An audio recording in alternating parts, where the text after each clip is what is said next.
கலாத்தியர் 6ஆம் அதிகாரத்தை நாம் திருப்பிக் கொள்வோம்.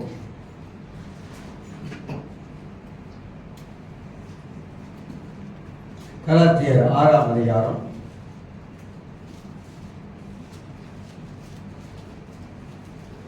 இன்னொன்று, மெடிக்கல் செக்அப் பண்ணுறவங்கலாம் தயவு செய்து நீங்கள் வருஷத்துக்கு ஒரு முறை மெடிக்கல் செக்அப் பண்ணிக்கொள்ளுங்க. உங்களோட ப்ரெஷர்லாம் எந்த அளவுக்கு இருக்குது அப்படின்னு சொல்லிட்டு அதையும் மானிட்டர் பண்ணிக்கிட்டே வாங்க. நேற்று ஒரு பாஸ்டர் இறந்துட்டார், சார் ரோபர்ட் பால் அப்படின்னு, காஜாவில் ஒரு சின்ன வயசு தான் அவருக்கு. அவர் மூச்சு விட முடியாமல் காஜா ஹாஸ்பிட்டலில் கொண்டு போனாங்க, போகிறதுக்குள்ளே இறந்துட்டார் போகிறது. ஸோ அதனால் இந்த பரிசோதிக்க நல்லது. எல்லோரும் ரொம்ப கேர்லெஸ்ஸாக இருக்கிறாருங்க.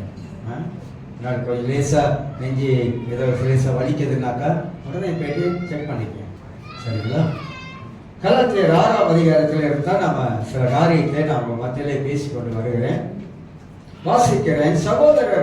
சகோதரரே, ஒருவன் யாதொரு குற்றத்தில் அகப்பட்டால் ஆவிக்குரியவர்களாகிய நீங்கள் சாந்தமுள்ள ஆவியோடு அப்படிப்பட்டவனை சீர்பொருந்த பண்ணுங்கள். நீயும் சோதிக்கப்படாத படிக்க உன்னை குறித்து எச்சரிக்கையாக இருந்து சொல்லி இந்த வசனத்திலிருந்து நம்ம 6 காரியங்களை நம்ம பிற்பாடு நம்ம பார்க்க போகிறோம். அதுக்கு முன்பதாக இந்த பகுதியெல்லாம், அதாவது ஆவிக்குரிய மனிதன், ஆவிக்குரிய சிந்தை உள்ளவன், இதெல்லாம் நான் பேசியிருக்கிறேன். ஆவிக்குரிய சிந்தை நம் வாழ்க்கையில் இப்படி இருக்க வேண்டும் என்று சொல்லிட்டு இதில் ஒரு 5 காரியத்தை உங்களுக்கு முன்னுரையாக பேசிட்டு பிற்பாடு நம்ம இந்த 6ஆம் அதிகாரத்துக்குள்ளாக இன்னும் சில காரியங்கள் இருக்கு, அதை குறித்து நாம உங்க மத்தியிலே பேச பிரயாசப்படுகிறோம். நல்ல சிந்தனை உள்ளவர்கள் நல்ல தலைவனும் நல்ல ஆவிக்குரிய மனிதனாக இருப்பார்கள். நான் சொல்றதெல்லாம் முக்கியமான வார்த்தை. இதெல்லாம் என் மனதில் எழுப்பின காரியங்களை உங்களுக்கு நான் சொல்லுகிறேன். ஒரு நல்ல சிந்தனை உள்ளவர்கள் நல்ல தலைவராக இருப்பாங்க. நல்ல தலைவராக இருக்கிறவங்க நல்ல ஆவிக்குரிய மனிதனாக இருப்பாங்க. ஒரு ஆவிக்குரிய மனிதர்கள் தேவ பிரசன்னத்தை உணர்கிற மனிதனாக காணப்படுவான். ஏன் ஒரு ஆவிக்குரிய மனிதன் என்று ஏன் நம்ம சொல்லுகிறோம் அப்படின்னா, ஒரு ஆவிக்குரிய மனிதன் என்றைக்குமே ஒரு பதற்றமான சூழ்நிலையில அவங்க இருக்க மாட்டாங்க. இப்ப ஆவிக்குரிய மனிதனுக்கு என்னென்ன தேவை? ஆவிக்குரிய மனிதனுக்கு ஆவிக்குரிய வாழ்க்கையிலே வாழ்வதற்கு ஆவிக்குரிய வசனமாகிய வேத வசனம், ஞானப்பாலாகிய வேத வசனம் ஒரு மனிதனுக்கு அவசியமா இருக்குது. நம்ம எல்லாரும் ஆவிக்குரிய மனிதர்களா நம்ம தான் பரிசோதிக்கணும். நம்மளை பரிசோதித்து நாமளே அலசி ஆராய்ந்து, நான் ஒரு ஆவிக்குரிய மனிதனாக வாழுகிறேனா? அப்படி வாழும்போது தேவனுடைய பிரசனத்தை என்னுடைய வாழ்க்கையில நான் எப்போது உணர்கிற மனிதனாக இருக்கிறேனா? ஆண்டவர் என்னோடு கூட இடைப்படுகிறவராக இருக்கிறாரா? கர்த்தர் என்னோடு இடைப்படுகிறாரா? கர்த்தர் என்னோடு கூட பேசுகிறவராக ஆண்டவர் காணப்படுகிறாரா என்பது ஒரு ஆவிக்குரிய மனிதன் அறிந்து கொள்ள வேண்டும். கர்த்தர் பேசணும். ஒவ்வொரு மனிதனுடைய வாழ்க்கையில தேவன் பேச வேண்டும். தேவனுடைய ஆவியானவர் ஒவ்வொரு மனிதனையும் ஆட்கொள்ள வேண்டும், ஆளுகை செய்ய வேண்டும். எப்போது நம்முடைய மனதில் நம்முடைய எண்ணங்கள்ல தேவனை குறித்த அதிகமான எண்ணங்கள் வெளிப்பட வேண்டும். கடவுளை குறித்த அதிகமான எண்ணங்கள், இதெல்லாம் ஆவிக்குரிய மனிதர்கள் வாழ்க்கையில காணப்படுகிற காரியங்கள் என்பதை நாம் விளங்கிக் கொள்கிறோம். இரண்டாவது காரியமாக, நல்ல ஆவிக்குரிய மனிதன் வசனத்துக்கு கீழ்ப்படிவார்கள். நான் ஒரு ஆவிக்குரிய வாழ்க்கை வாழுகிறேன் அப்படின்னாக்கா தேவனுடைய வசனம் என்ன சொல்கிறதோ அந்த வார்த்தைக்கு நான் கீழ்ப்படுகிற மனிதனாக காணப்படுவேன். ஏன் நம்ம கர்த்தருடைய வார்த்தைக்கு ஏன் கீழ்ப்படிய வேண்டும்? கர்த்தருடைய வார்த்தைக்கு நாம் கீழ்ப்படியும் பொழுதுதான் தேவனுடைய வசனங்கள் நமக்கு என்ன போதிக்கிறது, தேவனுடைய வசனங்கள் என்ன சொல்லப்படுகிறது, அந்த வார்த்தையை கேட்டு என் வாழ்க்கையில ஏற்றுக்கொண்டு கீழ்ப்படியும் பொழுதுதான் ஆண்டவர் நம்மளை ஆசீர்வதிக்கிறவராக இருக்கிறார். அதுலதான் ரகசியம் இருக்குது. கீழ்ப்படிய வேண்டும் கடவுளுடைய வார்த்தைக்கு. மூன்றாவதாக, ஆவிக்குரிய மனிதன் எல்லாவற்றையும் சரியாக ஆராய்ந்து அவன் யோசிக்கிறவனாக சிந்திக்கிறவனாக காணப்படுவான். நான் ஒரு ஆவிக்குரிய மனிதனாக இருந்தா நான் எல்லாவற்றையும் சரியாக ஆராய்ந்து நான் யோசித்து சிந்திக்கிற ஒரு மனிதனாக நான் காணப்படுவேன். காரணம் ஏன் அப்படின்னா, நான் நன்றாக யோசித்து நான் சிந்திக்கும் பொழுதுதான் எது சரியானது, எது தவறானது, எது பரிசுத்த ஆவியானவர் எனக்குள்ளாக வைத்து உணர்த்துகிறார் என்பதை நான் விளங்கிக் கொள்ள முடியும். இதுக்கெல்லாம் நிறைய வசனங்கள் இருக்குது, ஏன்னா செய்தி நிறைய இருக்குது, நான் பேசி முடிக்க வேண்டியது. ஆனா ஒவ்வொன்றா நீங்க சிந்தித்து பாருங்க. இந்த காரியத்துல நாம் எல்லாவற்றையும் சரியாக நாம ஆராய்ந்து அலசி ஆராய்ந்து நாம யோசிக்கிறோமா, சிந்திக்கிறோமா? ஒரு ஆவிக்குரிய மனிதன் அதை செய்ய வேண்டும். அஞ்சாவது காரியமாக, ஆவிக்குரிய மனிதன் இந்த பிரசங்கத்தின் செய்தியை உற்று கவனிக்கணும். தேவனுடைய ஆலயத்துக்கு வந்த பொழுது நாம் வசனத்திலிருந்து, தேவனுடைய வசனத்திலிருந்து என்ன செய்திகள் பேசப்படுகிறது, அந்த செய்தியின் மூலமாக பரிசுத்த ஆவியானவர் என்னோடு கூட என்ன காரியத்தை உணர்த்த ஆரம்பிக்கிறார், என்ன காரியத்தை இந்த காலவெளியில நான் ஒவ்வொரு ஞாயிற்றுக்கிழமையோடு தேவனுடைய ஆலயத்துக்கு வரும் பொழுது அடுத்தோடைய ஆவியானவர் வார்த்தையை கொண்டு, வசனத்தை கொண்டு என்னோடு கூட எந்த காரியத்தை உணர்த்துகிறார், எந்த காரியத்தை இடைப்படுகிறார் என்பதை வசனத்தை ஆலயத்தில் உற்று கவனிக்க வேண்டும், உற்று நன்றாக கேட்கணும்.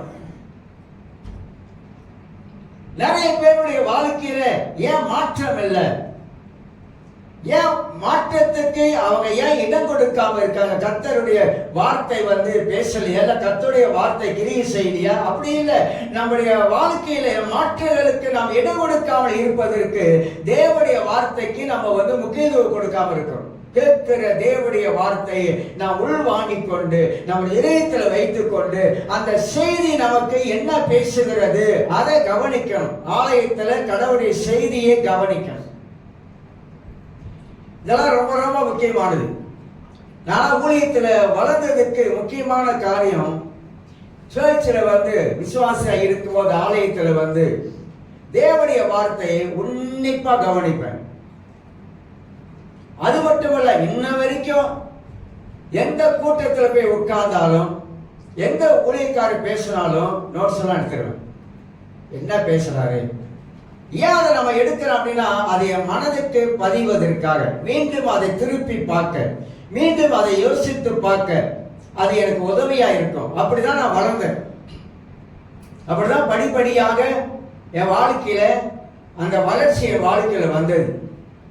அதனால ஒரு ஆவிக்குரிய மனிதனை பத்தி தான் பேசிக்கொண்டு வருகிறோம். அப்ப ஆவிக்குரிய மனிதனுடைய வாழ்க்கையில எப்படி நம்முடைய வளர்ச்சியை நம்ம மேலோங்கி போக வேண்டும் என்பதை இந்த 6ஆம் அதிகாரத்துல 1ஆம் வசனத்திலிருந்து சில காரியத்தை நாம சிந்திக்க போகிறோம். அதனால போன வாரத்துல நான் விட்ட பகுதி அப்படின்னு கேட்டீங்கன்னா, இது ஒரு கடினமான வேலை அப்படின்னு. இது ஒரு மனிதனை தவறி போனவன், வழிவிலகி போனவன், அல்லது பள்ளத்தில் கீழே விழுந்தவன், குழியில விழுந்தவனை அவனை தூக்கி எடுப்பது சாதாரண வேலை இல்லை.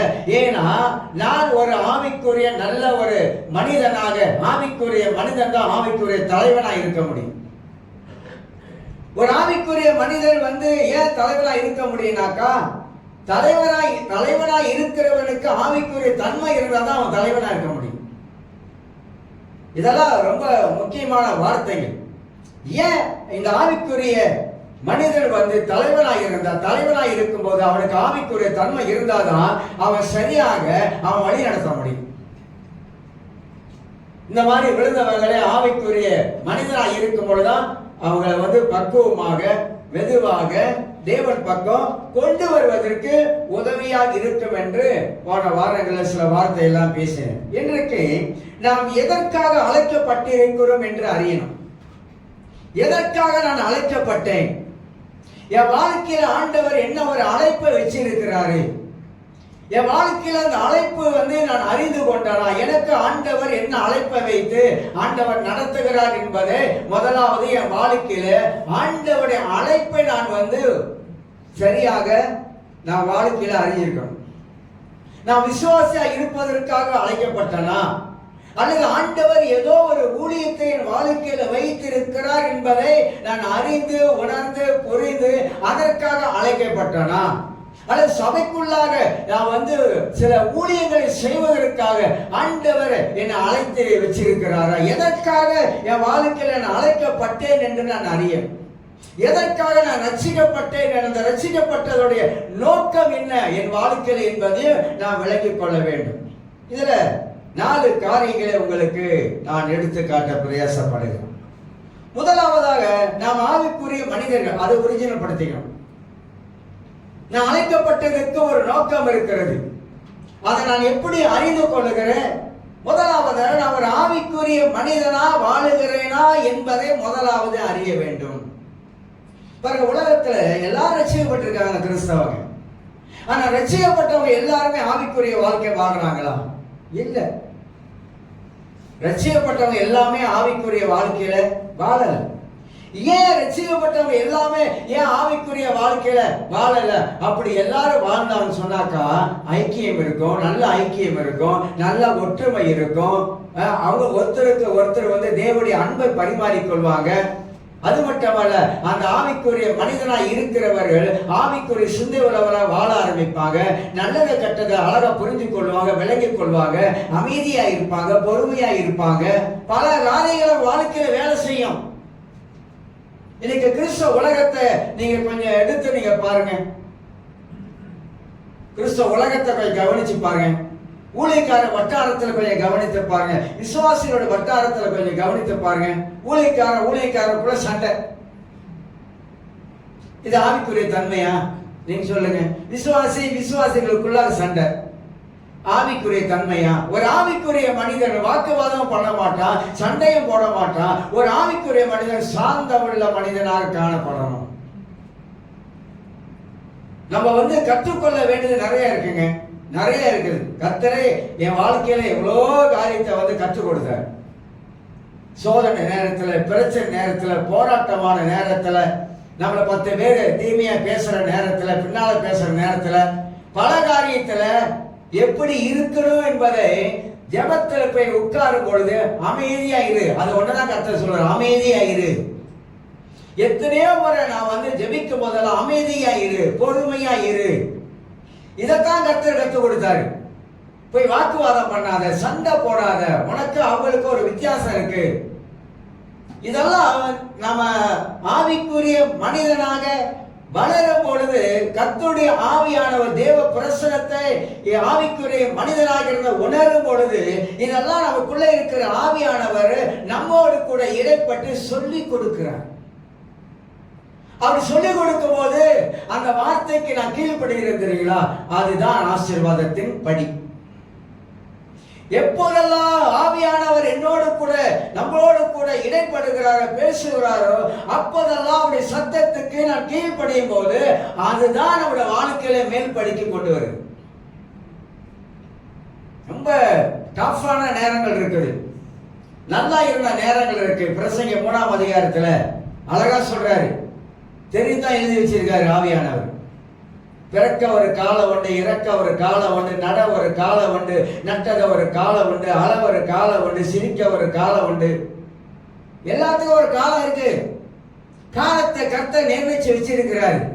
மனித வாழ்க்கை இப்படியே போயிட்டு இருக்குன்னு சொல்ல முடியாது. 2030 பயங்கரமான ஒரு அழிவு, பயங்கரமான ஒரு சூழ்நிலை, பஞ்சங்கள் வரலாம், மனிதன் பட்டினியா இருக்கக்கூடிய சூழ்நிலை கூட வர முடியும். இதெல்லாம் 2030க்குள்ளாக நடக்கும்.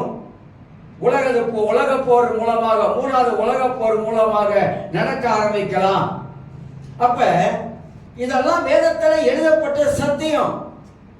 அப்ப ஒரு ஆவிக்குரிய மனிதனாக இதை நான் உற்று கவனிக்கும் பொழுது அதான் நாட்டு நடப்பு நமக்கு தெரியும்னு சொல்றேன்.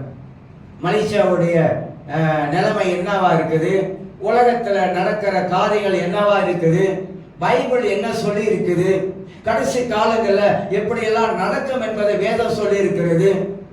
அதுக்கு மத்தியில நம்ம எப்படி வாழணும், எப்படி நம்ம ஆயத்தமா வாழணும். மனுஷன் இன்னைக்கு இருக்கிற நாளைக்கு இல்ல.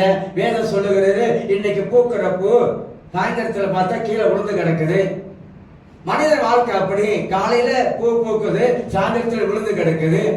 மேகத்தை அப்படி பார்க்கிறோம், கொஞ்சம் இப்படி திரும்பிட்டு பார்த்தா அந்த மேகம் மறைஞ்சு போயிடுது. அதான் மனுஷ வாழ்க்கை. ஆண்டவர் மனித வாழ்க்கையே சில இயற்கை மூலமாக வைத்து நமக்கு நிறைய பாடங்களை கற்றுக் கொடுக்கிறார். நிறைய பாடங்கள், நிறைய காரியங்கள் சொல்லிக் கொடுக்கிறார். சில பேர் நினைப்பாங்க நான் ரொம்ப நாளைக்கு இருப்பேன்னு. அது தப்பு கணக்கு. அப்ப கணக்கு போறது தப்பு. நம்ம வாழ்ந்திருப்பது கடவுள் சித்தம். பவுல் சொல்றார், நாளைக்கு நாங்க உயிராக இருந்தா அது தேவ சித்தங்க. கடவுள் சித்தத்தினால்தான் நீங்க வாழுகிறோம், அவருடைய சித்தத்தினால்தான் பிழைக்கிறோம். நான் இப்போ சொல்றேன் ஜெபத்துல, ஆண்டவரே நான் வாழ்ந்திருப்பது, நான் ஊழியம் செய்வது, நான் சுகமாக இருப்பது இதெல்லாம் உங்களுடைய கிருபை ஆண்டவரே. அவர் கிருபை தான். அவர் கிருபையை மட்டும் இழக்கக்கூடாது, இழந்துடக்கூடாது. ஏன் தேவனுடைய கிருபை ஒரு மனுஷன் இழந்து விட்டா வாழ்க்கையில எல்லாம் போன கதையாகும். உலக சூழ்நிலைகள் மாறிடுச்சுங்க. மனிதனுடைய வாழ்க்கை சூழ்நிலை மாறிடுச்சுங்க. எல்லாமே மனித வாழ்க்கையில தலைகளா நடக்குது. மனிதனை எதிர்பார்க்கிற காரியங்கள் வாழ்க்கையில வராம இருக்குது. காரணம், இந்த உலகத்தில் ஒரு தீய சக்தி ஆட்டி படைக்கிறான். பிசாசு பலவிதமான நாசமோச கிரிகளை இந்த உலகத்தில் செய்து வருகிறார். இது ஆவிக்குரிய மனிதனுக்கு தான், ஆவிக்குரிய கண்ணு திறக்கப்பட்டவனுக்கு தான் புரியும். பைபிள் அழகா சொல்ற, கண் திறக்கப்பட்டவன் விளம்புகிறதாவது கண் திறக்கப்பட வேண்டும். நமக்கெல்லாம் ஒரு ஆவிக்குரிய கண் இருக்கு, அது திறக்கப்பட வேண்டும். நாம் எல்லாரும் ஒரு ஆவிக்குரிய மனிதனாக இந்த உலகத்தில் வாழ்வதில் ஒரு அர்த்தத்தோடு நாம் வாழக்கூடிய மக்களாய் இருக்க வேண்டும். ஏன்னா காலத்தின் அந்த கடைசி, அதாவது காலத்துடைய உபத்திரவ தொல்லைகள் எல்லாம் இன்னைக்கு நெருங்கிட்டு வருது. ஈரான்ல அநேக கிறிஸ்தவர்கள் ரசிக்கப்பட்டாங்க. நிறைய முஸ்லிம் எல்லாம் கன்வெர்ட் பண்ணி எல்லாம் கிறிஸ்தவங்களை பெரிய எழுப்புதல். ஆனா அங்க இருந்த ஒருத்தர் தான் சுவிசேஷம் சொல்லி இருக்கிறாரு. அவர் பிடிச்சி 10 வருஷம் ஜெயில். உபத்திரவ காலம் வந்துருச்சு. சபைக்கு உபத்திரவ காலம் ஏற்கனவே நிறைய வந்தது.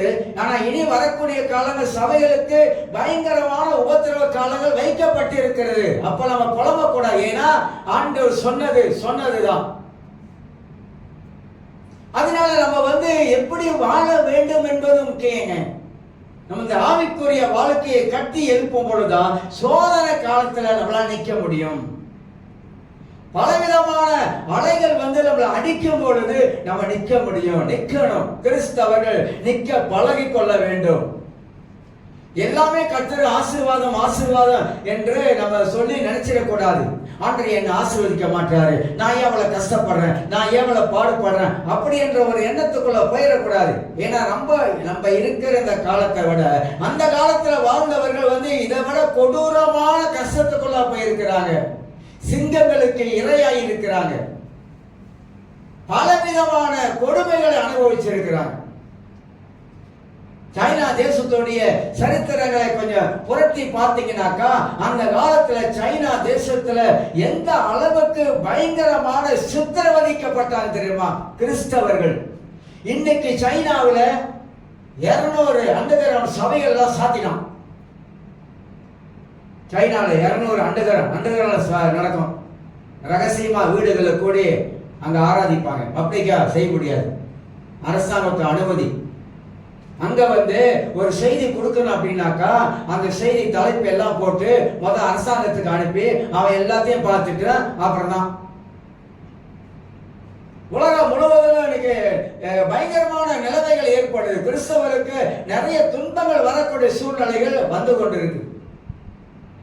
செய்தியிலேயே சொல்றாங்க பாருங்க. இந்த உலக செய்தியில ஒருத்தர் சொல்றாரு, ஈரான்ல அந்த அளவுக்கு முஸ்லிம் எல்லாம் கிறிஸ்தவ மாறிட்டாங்க நிறைய பேர். ஒரு சைட்டை எழுப்பதில் வரும், ஒரு சைடு உபத்திரவம் வரும். பிலிப்பு பட்டணத்துல அப்போஸ்தலர் 8ஆம் அதிகாரத்துல பயங்கரமான எழுப்புதல், அதே வேளையில உபத்திரவம் வந்துச்சு. எழுப்புதல் எங்கெல்லாம் வருகிறதோ அங்கேயும் உபத்திரவம் இருக்கும். உபத்திரம் இல்லைன்னு சொல்ல முடியாது. உபத்திரமே வராது அப்படி இல்லை. கிறிஸ்தவர்களுக்கு நிறைய உபத்திரம் வரும், பிரச்சனை வரும், மரணங்கள் நிறைய வரும். இதெல்லாம் பார்த்து நம்ம என்ன செய்யக்கூடாதுனாக்கா, ஆவிக்குரிய மனிதனாக இருந்து இதெல்லாம் பார்த்து வருகைக்கு, இயேசுவோட வருகைக்கு நடக்கக்கூடிய சில காரியங்களை, சின்ன சின்ன காரியங்களை நம்ம பார்க்கணும். அவ்வளவுதான். வாழ்ந்த ஒரு வாழ்க்கை. இந்த பூமியில பிறந்துட்டோம். நம்ம எல்லாரும் ஆண்டவராக இயேசு சொந்த தெய்வமா ரட்சகராக ஏற்றுக்கொண்டோம். ஒரு வாழ்க்கை இந்த உலகத்துல வாழ்ந்து ஓடிக்கொண்டு இருக்கிறோம். அது எப்ப முடியும்னு தெரியாது. ஓட்டத்தை ஓடி எப்ப நிப்பாட்டுவோம் நமக்கு தெரியாது. அதனால இந்த உலகம் அந்த மாதிரியான ஒரு நிலைமைக்குள்ளாக வந்துருச்சு. ஆகினால்தான் கிறிஸ்தவர்கள் நிறைய பேர் இந்த ஆவிக்குரிய வாழ்க்கையில வாழ்வது தவறிட்டாங்கன்னு சொல்ல வர. நல்ல ஒரு கிறிஸ்தவ வாழ்க்கை வாழ்வது தவறிட்டாங்க. பிள்ளைகள் தவறி போறாங்க. நிறைய பிள்ளைகள், ரட்சிக்கப்பட்ட பிள்ளைகள், ரட்சிக்கப்படாத உலகத்தில் இருக்கிறவங்க எல்லாம் இந்த கஞ்சால போய் விழுந்துடுறாங்க. கஞ்சா நிறைய பேரு கஞ்சால விழுந்து இன்னைக்கு பயங்கரமான மோசமான சூழ்நிலை தள்ளப்படுறாங்க பிள்ளைங்க. செய்திகளை பாருங்க. இந்த மாதிரி நடக்கிற உலகத்துல நடக்கிற காரியம், எந்தெந்த நாட்டுல வந்து என்ன காரியம் நடக்குது, பிள்ளைகள் எப்படி சீர்கட்டு போறாங்க, சீரழிகிறாங்க. பெற்றோர்கள் வந்து பிள்ளைகளை கவனிக்க சொல்றாங்க. ஏன் கவனிக்க சொல்றாங்கன்னா உலகம் அப்படி இருக்குது. இந்த இருளுக்கு மத்தியில தான் நம்ம வெளிச்சமா இருக்கிறோம். அதனால நம்ம ரொம்ப கவனமாக நம்முடைய ஆவிக்குரிய வாழ்க்கையை நாம கட்டி எழுப்புவது அவசியம். ஆவிக்குரிய மனிதனாக, ஆவிக்குரிய சிந்தை உள்ள மனிதனாக, வேத வசனத்துக்கு கீழ்ப்படுகிற மனிதனாக, தேவ சத்தத்தை கேட்கிற மனிதனாக, தேவ பிரசனத்தை உணர்கிறவர்களாக நாம் இருக்கணும். காலம் அப்படி ஆயிடுச்சு. இன்னைக்கு தேவனுடைய கிருபை நம்ம வாழ்க்கையில் இருக்கிறனால தான் நான் என்ன சொல்றேன்னாக்கா, வீடு ஜெபம் பண்ணுங்க, கொஞ்சம் ஜெபம் பண்ணுங்க, ஒரு 10 நிமிஷம் ஜெபம் பண்ணுங்க. எத்தனையோ உலகத்துல மிஷினரிகள் பாருங்க. உலகத்துல மிஷினரியுடைய வாழ்க்கை சரித்திரத்தை நீங்க படிச்சீங்கன்னா உங்களுக்கு தெரியும். மிஷினரி வாழ்க்கை சரித்திரம் சாதாரண காரியம் இல்லை. எத்தனையோ மிஷினரிகள் நான் சொல்லி இருக்கிறேன். எத்தனையோ மிஷினரிகள் பயங்கரமாக குடும்பங்களை விட்டு, அதாவது இருக்கிற தேசத்தை விட்டு குடும்பத்தோட போனவங்க அப்படியே போயிட்டாங்க. அந்த மாதிரி அவருடைய மிஷினரி அந்த ஊழியத்துல இதெல்லாம் என்னத்துக்கு சொல்றான் அப்படின்னாக்கா, எப்படியெல்லாம் அவங்க வந்து ஆண்டவருக்காக அர்ப்பணிச்சிருப்பாங்க, எப்படியெல்லாம் தேவனுக்காக ஒப்பு கொடுத்திருப்பாங்க, கிறிஸ்துவின் அன்பை எப்படி சுமந்திருப்பாங்க, எப்படி நற்செய்தி சொல்வதற்காக, சுவிசேஷம் சொல்வதற்காக தங்களுடைய ஜீவனையை பணைய வச்சிருக்காங்க. இப்ப ஜீகன் பாலுக்கு இந்தியாவில் வந்து பெரிய தாரங்கபாணி, நான் போயிருந்தேன் இந்தியாவில் போகும்போது, அவர் அங்கதான் பதிச்சிருந்தாங்க தாரங்கபாணி என்ற இடத்துல. ஜீகன் பால் பைபிளை தமிழ்ல எழுதினார்ல அவருக்கு இப்போ அங்க வந்து ஒரு சிலையை வைக்கிறாங்க. ஏன்னா அவர் தான் முதல்ல தமிழ்ல வந்து எழுதுன அச்சு வந்து அப்பதான் தமிழ்ல வந்து அச்சடிக்கிறது கூட இதெல்லாம் வந்துச்சு. ஆனா அந்த காலத்துல அவர் வந்து கையில தான் மண்ணுல வந்து ஆனா அவனா போட்டு எழுதி, மொழி தெரியாதவர் அவர் வந்து இங்க இந்தியாவில வந்து தமிழை படிச்சு அறகுறையா பைபிளை எழுதினவர். அதனால அவருக்குன்னு ஒரு தாரங்கபாணியிலே ஒரு அரசாங்கமே ஒரு சிலை அமைச்சு வைக்கிறாங்க. ஏன்னா தமிழை கொண்டு வந்தாருன்னு சொல்லிட்டு. இப்போ ஊழியத்துல நம்ம கொஞ்சம் கவனிக்கும் பொழுது இவங்கெல்லாம் எப்படிப்பட்ட ஒரு ஆவிக்குரிய வாழ்க்கையை வாழ்ந்திருக்கிறாங்க, எப்படிப்பட்ட ஒரு அர்ப்பணிப்பு இருந்திருக்கு, ஒப்பு கொடுத்திருக்காங்க, இயேசுக்காக ஜீவனை கொடுத்திருக்கிறாங்க. அதுதான் மேன்மையானது. இரண்டாவதாக ஆவிக்குரிய சிந்தை உள்ளவர்கள். நான் ஏற்கனவே சொல்லியிருக்கிறேன், சில காரியத்தை சொல்றேன். ஆவிக்குரிய சிந்தை உள்ளவர்கள். எப்படி ஒரு ஆவிக்குரிய மனிதனுக்கு ஆவிக்குரிய சிந்தை உண்டாகுனா, அவன் டெய்லி பைபிளை படிக்க படிக்க படிக்க படிக்க படிக்க அவனுக்குள்ளாக பரிசுத்த ஆவியானவர் வசனத்தின் மூலமாக ஒரு தெய்வீக சிந்தையை மனிதன் அவனை எண்ணத்துக்குள்ளாக வைக்கிறார். ஏன் நம்ம படிக்கணும்? பைபிளை படிக்க படிக்க படிக்க படிக்க வசனம் மனிதனோடு கூட எண்ணத்துல இடைப்படுகிறது. அவன் சிந்தையில ஒரு பெரிய மாற்றம் உண்டாகிறது. அவன் தெய்வீக சிந்தை உள்ளவனாக மாறுகிறான். அசுத்த எண்ணங்கள், கெட்ட எண்ணங்கள், தீய எண்ணங்கள் இதெல்லாம் வராது. கெட்ட குணங்கள் இதெல்லாம் வராது. ஏன்னா வார்த்தை அவனுக்குள்ளாக இருக்கிறபடினால், ஒவ்வொரு மனிதனுக்குள்ளாக தேவனுடைய வார்த்தை நிலைத்து இருக்கிறதுனாலதான் ஆவிக்குரிய சிந்தை உள்ளவங்கள வாழ்றாங்க. அப்ப ஆவிக்குரிய சிந்தை உள்ளவங்க, ஆவிக்குரிய மனிதனாக வாழ்றவங்க வித்தியாசமானவங்க, மாறுபட்டவங்க. மூன்றாவதாக நாம் வளர்ந்தவர்கள். நாம் எல்லாரும் வளர்ந்து இருக்கிறோம். சிலர் வளராம 60, 30, 60, 100 இருக்குது. 60ஓடு நின்றாங்க. சிலர் வந்து சிலர் 30ஓடு நின்றாங்க, சிலர் 60ஓடு நின்றாங்க, சிலர் தான் 100. சிலர், எல்லாரும் இல்லை. எல்லா சபைகளும் நீங்க எடுத்துக்கிட்டீங்கன்னா, உலகத்தில் எல்லா சபையும் எடுத்துக்கிட்டீங்கன்னா எல்லாரும் வளர்ந்தவங்க இல்லை. ஒரு அளவு தான் அவங்க வராங்க. அதுக்காகட்டு அவங்க வளர முடியல. வளர்த்துக்கு அவங்களுக்கு இடம் கொடுக்க மாட்டாங்க, அவ்வளவுதான். ஆனா நாம் வளர்ந்தவர்கள் இப்படிப்பட்டவர்களை, அதாவது வளர்ந்தவர்கள், இந்த கலாத்தியர் 6:1 ஒருத்தன் கீழே விழுந்த பிற்பாடு அப்படியேப்பட்டவனே வளர்ந்தவங்க என்ன செய்வாங்கனாக்கா, நல்ல சிந்தனை உள்ளவங்களாக, ஆவிக்குரிய மனிதனாக அவனை எப்படியாவது இயேசுவிடத்தில் சேர்க்க வேண்டும் என்ற அந்த மன துடிப்பு இருக்கும். அந்த மனம் இயேசு உலகத்தில் இருந்த பொழுது அவர் ஆத்துமா பாரம் உள்ளவராக பட்டணங்கள் தோறும் கிராமங்கள் தோறும் சுற்றி திரிந்தார். இயேசுவுக்கு அவ்வளவு மக்கள் மேல, ஆத்துமா மேல அவ்வளவு பாரம் உள்ளவராக இருந்தார். அதனால்தான் அவருடைய வார்த்தை, அவரு பேசுகிற காரியத்தில் போய் கவனித்து பாருங்க. அதாவது இயேசுடைய ஒரு லீடர்ஷிப் ஒன்று இருக்குது, இயேசுடைய தலைமைத்துவம் ஒன்று இருக்குது. அவரு தலைமைத்துவத்தில் அப்படி இப்படி இருந்தார். சொன்னதை செய்தாரு, செய்ததை சொன்னார். அதுதான் அவருடைய லீடர்ஷிப். இரண்டாவது, அவர் வந்து கீழே இறங்கி வந்தார். கீழே இறங்கி வந்து அவர் செய்ய வேண்டிய வேலை அவர் செய்தார். அதனால்தான் இயேசு நடந்து வரும்போது சீசர்கள் பின்னால பேசிட்டு வராங்க, நான் பெரியவன், நீ பெரியவன் அப்படின்னு அவங்களுக்குள்ள ஒரு பேச்சு வந்துருச்சு. மனுஷனா இருந்தா அப்படி வரல, நான் வந்து முதன்மையா நிக்கணும், நான் மேல வந்து நிக்கணும், உன்னை கீழே தள்ளிடணும், நண்டுக்கிற மாதிரி ஆயிரும்ல. அந்த மாதிரி உள்ளுக்கு அவங்களுக்குள்ளேயே நடக்குது. இயேசு இதை கேட்டாரு. இது காத கேட்டவர்னு இயேசு ரொம்ப அழகா ஒரு காரியத்தை செய்யறாரு. உங்களில் எவன் ஒருவன் முதன்மையாக இருக்க விரும்பினால் அவன் பணிவிடைக்காரையாய் இறங்கி வாட்டார். யாருப்பா வந்து முதன்மையா இருக்கணும், தலைவனா இருக்கணுமா? அப்படின்னா இறங்கி வா அப்படின்னு சொல்லித்தான் இயேசு வந்து சீசருடைய கால கழுவினார். அதனால்தான் யாக்கோபு 3:1 அநேகர் போதகர் ஆகாதிருப்பீர்களாக அப்படின்னு சொல்லவே. ஏன் அப்படி சொல்றாரு? அநேகர் ஆக்கிரமித்திருப்பு அடையும் படிக்க. ஏன்னா அந்த நாட்கள்ல வந்து நான் பெரியவன் ஆயிரணும், நீ பெரியவன் ஆயிரணும், நான் தலைவன் ஆயிரணும், அங்க வந்து ஒரு நிலவரமா உண்டானுச்சு. அதுதான் யாக்கோபு எழுதுறாரு. ஆனா என்ன கேட்டீங்கன்னா, பாஸ்டரா மட்டும் ஆயிடக்கூடாது. உண்மையா சொல்றேன், உண்மையா இந்த இடத்துல என்ன சொல்றேன், பாஸ்டரா மட்டும் வந்துடக்கூடாது. ரொம்ப கஷ்டம்.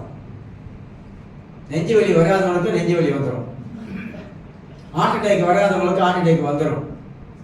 மென்டல் டார்ச்சர், மன போராட்டம், கொஞ்சம் நஞ்சமான மர போராட்டம். அதாவது கிறிஸ்துவுக்காக நம்ம ஊழியத்துல வந்து கஷ்டப்பட்ட சந்தோஷம், அது சந்தோஷமாயிடும். ஆனா மக்கள் மூலமாக வருகிற மன போராட்டம் வந்துச்சுன்னா மன வேதனை ஆயிரும். நல்லா இருக்கிற நரம்பு கூட சுருக்கிடும். உண்மையா சொல்றேன், நல்லா இருக்கிற நரம்பு, நல்லா ரத்த ஓட்டம் ஓடிக்கிட்டு இருக்கிறது, அது கூட சுருக்கிடும். அவ்வளவு கஷ்டங்க, அவ்வளவு கஷ்டம். அதனால ஆண்டவர் வந்து பாஸ்டர் ஆக்கிறவங்கள ஆண்டவருக்கு தெரியும், அவனை வச்சா சரியா வர்றாங்க, தாங்குவான். தாங்க முடியாதவனை ஆண்டவர் எடுக்க மாட்டாரு. இன்னொன்னு சொல்ல, சோம்பேறிகளை கர்த்தர் ஊழியத்துல பயன்படுத்தவே மாட்டார்.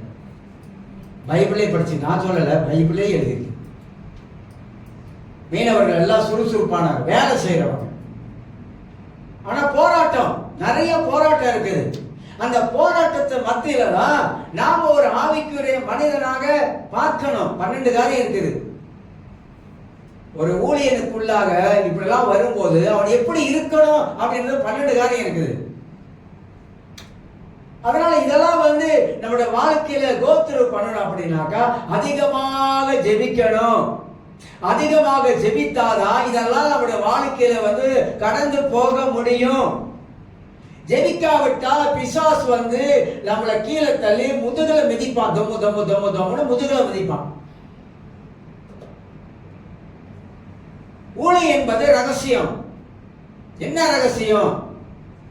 சில பிரச்சனைகள் நம்ம கடந்து போகும்போது அதை எப்படி நமக்குள்ளாக வைத்து தேவ சமூகத்தில் ரகசியமாக ஜெபிக்கிறது, ஆண்டவர் சமூகத்தில் ரகசியமாக முழங்கால் படியிட்டு ஜெபிக்கிறது, அதுதான் ரகசியம். அதன் மூலமாக ஆவியானவர் எப்படி நம்மளை நடத்துறார் என்பதை நாம் விளங்கிக் கொள்கிறோம். அதுதான் சொல்றாரு கலாத்தியர் 6:1, அப்படிப்பட்டவனை சீர் பொருந்த பண்ணுங்கள். பிற்பாடு 6 காரியத்தை சொல்ல மாட்டேன், நிப்பாட்டிகள். சீர் பொருந்த பண்ணணும், சரிப்படுத்தணும், அதுதான் சொல்லப்படுது. 4வது காரியமாக ஆவிக்குரிய வளர்ச்சியில் உள்ளவர்கள்.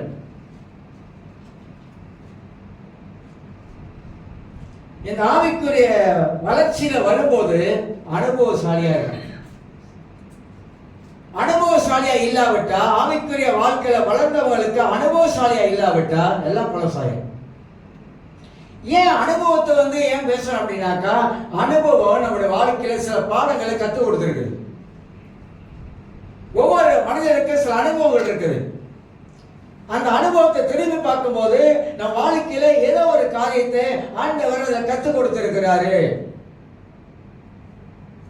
அதனால்தான் நம்முடைய வாழ்க்கையில ஆவிக்குரிய மனிதன் என்பது சாதாரண காரியம் அல்ல. ஏன்னா நமக்குள்ள இருக்கிற மாமிசம் ஒண்ணு இருக்குது. இந்த மாமிசம் நம்முடைய ஆவிக்குரிய மனிதனை கெடுக்க ஆரம்பிக்கும். இதெல்லாம் நம்ம நன்றாக கவனித்து செயல்பட வேண்டும்.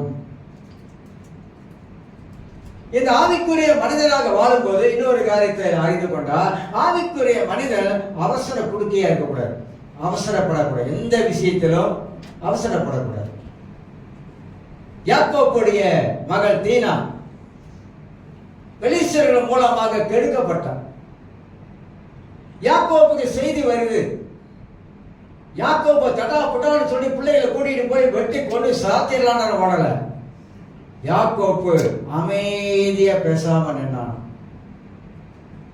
சில இன்சிடென்ட், சில சம்பவங்கள், சில காரியம் நடக்கும் போது பேசாம போய் நின்றணும், பேசாம ஆண்டு சமூகத்தில் நின்று உட்கார்ந்துடும். நான் ஏன் இதை வலியுறுத்துறேன்னா, நமக்கு என்ன வந்தாலும் கர்த்தர் தான் நமக்கு. அதுதான் நான் சொல்றேன். எதுவும் மனுஷனால நமக்கு வராது, தேவன் தான் நமக்கு வந்து எல்லாவற்றையும் செய்து முடிக்கிறவர், நடத்துகிறவர், காப்பாற்றுகிறவர், விடுதலை ஆக்குகிறவர், தடைகளை உடைக்கிறவர், எல்லாம் அவர் தான். அதனால தான் அவர்கிட்ட ஓடிடுறது. தாவீது அப்படிலாம் செய்வான், ஏதாவது ஒன்று பண்ணிட்டு கடவுள்கிட்ட ஓடிடுறது, கடவுளுடைய காலை பிடிச்சிக்கிறது. இதைத்தான் நம்முடைய வாழ்க்கையில் செய்ய வேண்டும். தேவனை நாம நிறுவ பிடித்துக் கொள்ள வேண்டும். சங்கீதங்கள்லாம் வாசித்து பாருங்க, அதிகமாக பைபிளுக்கு முக்கியத்துவம் கொடுத்து பாருங்க. நம்முடைய வாழ்க்கையில ஆவியானவர் அற்புதமாக கிரியை செய்வோம். ரொம்ப சோர்ந்து போயிருப்போம். நானும் ரொம்ப சோர்ந்து இருக்கிறேன், பொய் சொல்லக்கூடாதுல்ல. ஊழியக்காரன் சோறே வராது, அதெல்லாம் பச்சை பொய். எவ்வளவு சோறு வரும், சோர்ந்து இருக்கிறோம். சில வேளை நம்ம மனதில் கூட வாழ்க்கையே வேண்டாண்டா அப்படின்னு கூட எண்ணங்கள் வந்து சாத்தா வந்து அந்த தோற்றலாம் போடுவான். ஆனா அதெல்லாம் எப்படி நம்முடைய வாழ்க்கையில ஓவர் கம் பண்றது, எப்படி அதை மேற்கொள்றது, மேற்கொண்டு எப்படி வர்றது? பேசாம அந்நிய பாசலே செபிக்க வேண்டியதான், வேற வழி இல்லை. இந்த நேரத்துல நமக்கு எண்ணங்கள் வந்து வேலை செய்யாது. அதுக்கு வந்து வேற விதத்துக்கு நம்ம இடம் கொடுக்கவும் கூடாது. பேசாம உட்காந்து அந்நிய பாசலே ஜெபம் பண்ண வேண்டியதான், மணிகனுக்கு தெரியாம ஜெபம் பண்ண வேண்டியதான். அதுதான் சில வேலைகளை, சில இதெல்லாம் நீங்க காலை ஜெபத்தை அனுப்பிட்டு பார்த்தீங்கன்னா 2 மணி இருக்கும், 3 மணி இருக்கும் சில வேலையில. அந்த மாதிரி கடவுள் சமூகத்துல சில வேலைகள்ல நம்மளை வந்து எல்லாவற்றையும் சாத்தான அடிச்சு நொறுக்கி நம்ம மேற்கொள்ள வர வேண்டும் என்றால் கடவுளுடைய பாதம் தான் சிறந்தது, வேற வழி இல்லை. இன்னொன்று சொல்ல போனா, அந்த ஆவிக்குரிய மனிதன் ரொம்ப நன்றாக சிந்தித்து யோசித்து பேசணும். ரொம்ப யோசிக்கணும். நான் அதெல்லாம் ரொம்ப யோசிப்பேன். ஏன்னா சில வார்த்தைகள் வந்து மனிதனுடைய வாழ்க்கையில வந்து வேற விதமா யோசிக்க தோணும். அதனால பேசாம இருக்கிறது, அளந்து பேசுறது, கச்சிதமா பேசுறது, இதெல்லாம் அவசியங்க. சில வேளை ரொம்ப பேசுறாங்களே ரெக்கார்ட் பண்ணிடுவாங்க போன்ல. ஐயோ, நம்ம பேசும்போது கூட இவர் என்னதான் நம்ம பேசி விட்டு சில வேளை வார்த்தை போட்டு வார்த்தை வாங்குவாங்கல்ல, அதெல்லாம் நம்ம கிட்ட ஜம்பா படிக்காது. நான் பேசும்போதெல்லாம் கரெக்டா தான் பேசுவேன். ஏன்னாக்கா உலகம் அப்படி இருக்குது. அப்படிப்பட்ட உலகத்துல நீங்க வாழ்ந்துகிட்டு இருக்கோம். அதனால நம்ம பேசும்போது நன்றாக சிந்தித்து பேசுகிறவராக இருக்க வேண்டும். யோசித்து நம்ம பேசணும். இந்த கிறிஸ்தவங்க வந்து ஒரு காலம் போல இல்லைங்க. இப்ப இருக்க கிறிஸ்தவங்கள் வந்து வித்தியாசமானவங்களா இருக்காங்க, ரொம்ப வித்தியாசமானவங்களா இருக்காங்க. கடைசியா சொல்லி முடிக்கிறேன். இந்த கலாத்தியர் 6:1 6 இருக்குல்ல, அடுத்த வாரத்துல பேசுறேன் அந்த 6 காரியத்தை. ஒரு ஆவிக்குரிய மனிதன் அவன் எப்படி இருக்க வேண்டும் என்றாக்கா, ஒரு சாந்தமுள்ள ஒரு ஆவி ஒரு மனிதனுக்கு இருப்பது அவசியம். சாந்தனாக்க என்ன தெரியுங்களா, எவ்வளவு பெரிய பிரச்சனையா இருந்தாலும், எவ்வளவு காரியங்கள் கோபத்தை ஊட்டுகிற காரியமா இருந்தாலும் அப்படியே அமைதியா பல்ல கடிச்சுக்கிட்டு உள்ளுக்கு ஒரு ஸ்தோத்திரம் பண்ணிக்கிட்டு அமைதியா இருக்கிறான். சாந்தம். சாந்தம் உள்ளவன் பூமியை மலைப்பிரசங்கத்தில் இயேசு சொல்றார், அவசரப்படுவதனால அவசரப்பட்டு பேசுவதனால ஒரு பிரயோஜனம் இல்லை. எவ்வளவுக்கு எவ்வளவு நம்ம சாந்தமா போறோமோ அந்த அளவுக்கு போயிடணும். ஏன்னா 1 தீமோத்தேயு 3 ஊழியக்காரன் சண்டை போடாதவனா இருக்கணும். ரொம்ப கஷ்டம் தெரியுங்களா? நீங்க சண்டை போட்டுக்கலாம், பிரச்சனையே இல்லை. வீட்லயும் சண்டை போட்டுக்கலாம், வெளியே சண்டை போட்டுக்கலாம், வேலை இடத்துல சண்டை போட்டுக்கலாம், எங்கேயும் சண்டை போட்டுக்கலாம். ஆனா நாங்க சண்டை போட முடியாது, போடக்கூடாதுன்னு தான் பைபிள் சொல்லு. போடக்கூடாது, யாருக்கிட்டே வாக்குவாதம் பண்ணக்கூடாது. பரவாயில்ல, நம்மள சில வேலை காயப்படுத்திடுவாங்க, பேசாமட்டு பயிர் வேண்டுதான். இயேசு அந்த கேள்வி கேட்டானுங்க. பூமியில இருந்த ஆண்டவராக இயேசுவுக்கு நீ பிசாசு பிடிச்சவனு கேட்டாங்க. இப்ப நம்ம அப்படி சொன்னமாக்கா எப்படி இருக்கும் நீங்க நினைக்கிறீங்க? அப்படியே அடி வயிற்றுல இருந்து ஏறும் பாருங்க. ஆனா அன்னைக்கு கேட்டாங்க, தேவகுமாரனாக இயேசுவை பார்த்து நீ பிசாசு பிடிச்சவனு கேட்டாங்க. என்ன மாதிரியான கேள்வி தெரியுங்களா? பயங்கரமான கேள்வி. ஆபிரகாமுக்கு தகப்பன், நீ பொடி வச்சு பேசலாம். ஆபிரகாம் எங்களுக்கு தகப்பன், நீ யாரு? இப்படிலாம் இயேசு வந்து பல மனிதர் மத்தியில பல ஏச்சு பேச்ச வாங்கினார். கொஞ்சம் நஞ்சம் இல்லை. ஆனா அவரே பேசாம தான் இருந்தாரு, அமைதியா தான் இருந்தாரு, பொறுமையா தான் இருந்தாரு. இதனோட வாழ்க்கையில பின்பற்ற முடியுமா? கஷ்டம் தானே, கஷ்டம்தான். பின்பற்ற வருவதற்கு கஷ்டம், ரொம்ப ரொம்ப கஷ்டம். கொஞ்சம் கொஞ்சம் கஷ்டம் இல்லைங்க, ரொம்ப ரொம்ப. ஏன்னா நம்ம இப்படி எப்படி நினைப்போம்னா, அவருடைய லெவல் வேற, இயேசுடைய அவருடைய இது வேற, அந்தஸ்து வேற, நம்ம வந்து வேற அப்படின்னு பிடிச்சிருவோம். ஆனா வாழ்க்கையில நாம் அப்படியே கொண்டு வர தான் கொஞ்சம் கொஞ்சமா எல்லாரும் பரிபூர்ணம் ஆயிட்டாங்க அப்படின்னு சொல்ல வரல, என்னையும் சேர்த்து. ஆனா என்ன சொல்றோம் அப்படின்னாக்கா, இந்த வார்த்தைகள்லாம் படிக்கும் பொழுது சிந்திக்கிறோம், இந்த வார்த்தைகளை படிக்கும் போது தியானம் பண்ணுகிறோம், இந்த வார்த்தைகளை படிக்கும் போது யோசிக்க ஆரம்பிக்கிறோம், அதை உள்ள கொண்டு வர ஆரம்பிக்கிறோம், அதை நடைமுறையில செயல்படுத்துவதற்கு நம்ம அபியாசப்படுத்துவதற்கு முயற்சி எடுக்கிறோம். அதுதான் அந்த முயற்சி தான் நம்ம வாழ்க்கையில வெற்றியை கொண்டு வரும். நமக்குள்ளாத ஒரு பெரிய வெற்றியை கர்த்தர் உண்டு பண்ணுவார் என்பதை நாம் அறிந்து கொள்ளுகிறோம்.